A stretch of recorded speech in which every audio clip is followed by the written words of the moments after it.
소심한 지승호 개조 프로젝트 지승호TV 시작합니다. 안녕하세요. 인터뷰하는 지승호입니다. 오늘도 제가 그냥 소심하게 막 해보겠습니다. 오늘은 고 노회찬 의원 얘기를 좀 한번 해볼까 합니다. 고 노회찬 의원 같은 경우에 많은 분들이 이제 뭐 좋아하시죠.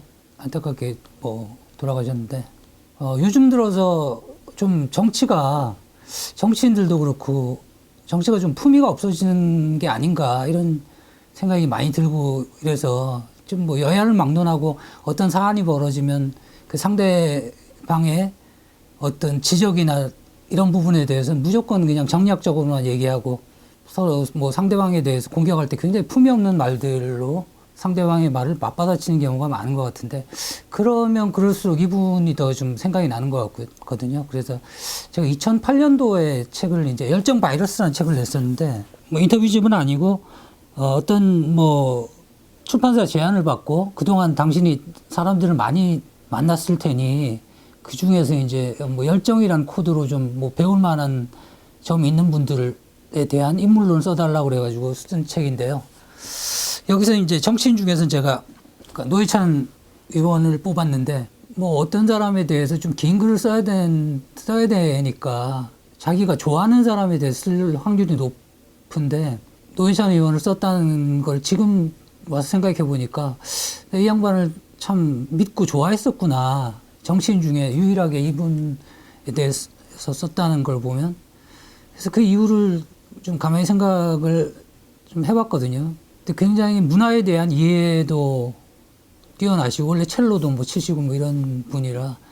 근데 보통 보면 정치인들이 막 자기 주장은 강하게 하고 뭐 운동하는 사람들 때문에 세상이 바뀌는 것 같지만, 때로는 대중들은 영화 한 편을 보고 아, 이런 일이 있었구나라고 이제. 만약에 이제 공동경비구역 JSA 이런 걸 보고 나면 아무리 누군가 막 북한하고 친하게 지내야 된다 뭐 이렇게 얘기를 100번을 해도 그게 가슴에 와닿지 않은데, 송강호가 북한군으로 나와가지고 초코파이 먹으면서 막 이병헌하고 장난치고 이런 모습을 보면서 와, 그래, 맞아, 북한 사람들도 사람이지 뭐 이런 상상을 할 수 있게 만든다는 거. 뭐 이럴 때면 태극기 휘날리며 같은 데서도 보도연맹 얘기가 잠깐 나오는데, 거기서 이제 가난해가지고 이제 보리쌀을 몇 대 받고 이제 보도연맹에 가입했던 사람이 학살당하는 장면이 나오지 않습니까? 근데 그런 게 나오면 굉장히 이제 좀 설명하기가 쉬워지거든요.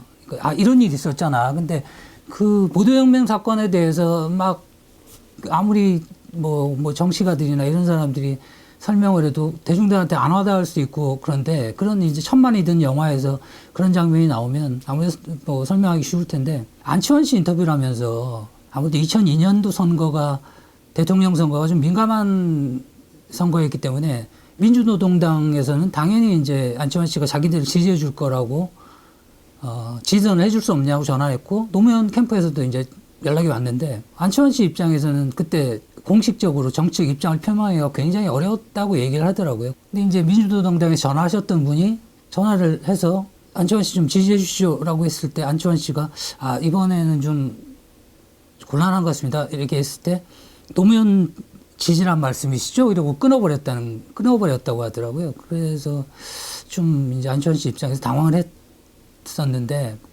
근데 이제 가만히 생각해 보면 이번엔 아무래도 뭐 상황이 급하다 보니까 저희를 지지하지 못할지 모르겠지만 다음번에 저희를 지지해 주십시오라고 하든가, 뭐 여러 가지 그 상대방 오히려 입장을 이해해 줬으면 더 미안해서라도 좀 그때 지지선을 하든지 아니면 다음에 지지선을 할 수도 있었을 상황인데, 그렇게 나오니까 이제 좀 뭔가 상대방도 당황스럽고 그랬을 텐데, 그 얘기를 제가 노회찬 전 의원한테 말씀을 드렸거든요. 인터뷰를 하면서. 아, 이런 뭐 안치환 씨가 이런 일을 겪었다던데 어떻게 생각해서 그렇게 여쭤봤는데, 바로 이분이 사과를 하시면서 제가 대신 사과를 드리겠습니다. 그러면서 그건 분명히 지혜롭지 못한 행동이고 강팍한 행동이었습니다 라고 이렇게 사과를 하시더라고요.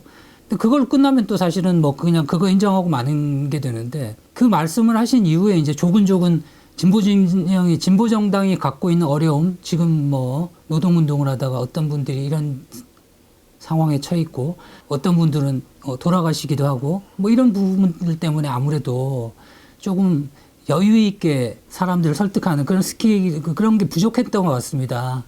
고치도록 하겠습니다. 근데 그렇게 나오게 되면 그 뭐 문제를 지적했던 사람이 오히려 미안해지거든요. 그럼 이분들은 그 전에 막 그런 걸 갖고 말다툼을 하게 되면 이 사람들을 지지하고 싶다가도 이제 마음을 돌릴 수도 있고 그런데 뭐 김어준 총수도 그 좀 비슷한 얘기를 하긴 했었습니다. 이게 마음의 자원이라는 거는 대단히 한정돼 있기 때문에 어떤 비슷한 사람한테 둘을 나눠주는 게 굉장히 어렵다라고 하거든요. 근데 운동진영이나 어떤 자기가 가진 생각이 옳다고 믿는 사람들은 자기 운동만이 운동이라는 좀 오만함에 빠지는 좀 경향이 있는 것 같습니다. 그러니까 예전에 개고기 식용 반대 운동하는 이런 분들이 계시지 않습니까? 근데 그런 분들이 어떤 캠페인을 하는데 이제 김영민 PD라고 SBS의 김영민 PD가 이제 취재를 하러 갔는데 이제 이렇게 둘로 나눠놔가지고 개고기를 먹는 나쁜 놈들, 개고기를 안 먹는 훌륭한 분, 뭐 이렇게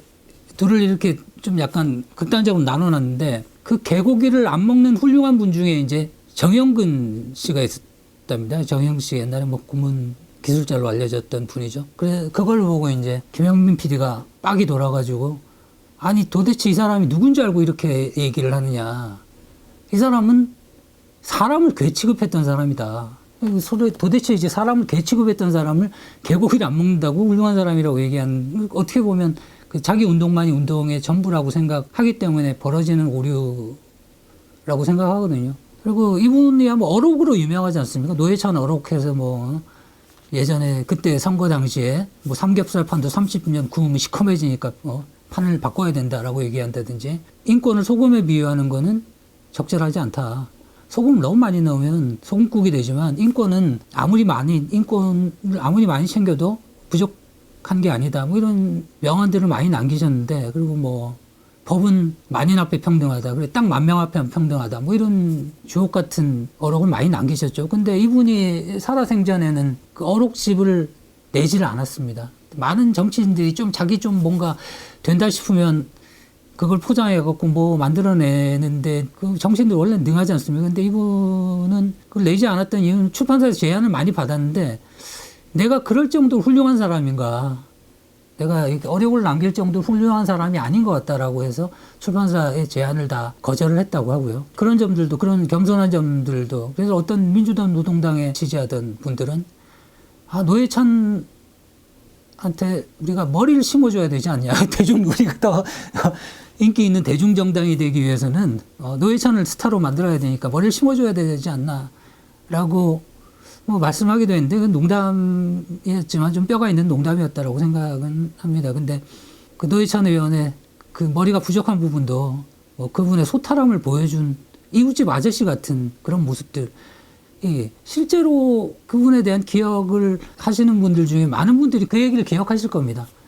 국회 청소 노동자분들한테 늘 이제 38 여성의 날이라든지 이럴 때 꽃다발을 선물을 하고 꽃을 이제 선물하고 그랬던 이유인데 그때 청소 노동자들이 그런 말은 누구나 하거든요. 누구나 뭐 노동자들은 내 친구다, 나의 친구고 정치인들은 다 그런 말을 하긴 하는데 정말 그 노동자분들이 저 사람은 우리 친구구나. 우리를 정말 친구로 봐주는구나라고 생각하는 사람 유일하게 노회찬이었다라고 얘기를 했었는데 그 얘기는 굉장히 많은 부분들이 전 공감을 그 진심이 많은 분들한테 느껴졌다라고 생각하거든요. 근데 제가 그걸 여쭤봤습니다. 당신들도 김문수 이재호처럼 될 수도 있지 않느냐. 그렇게 되지 않는다는 보장은 없지 않느냐.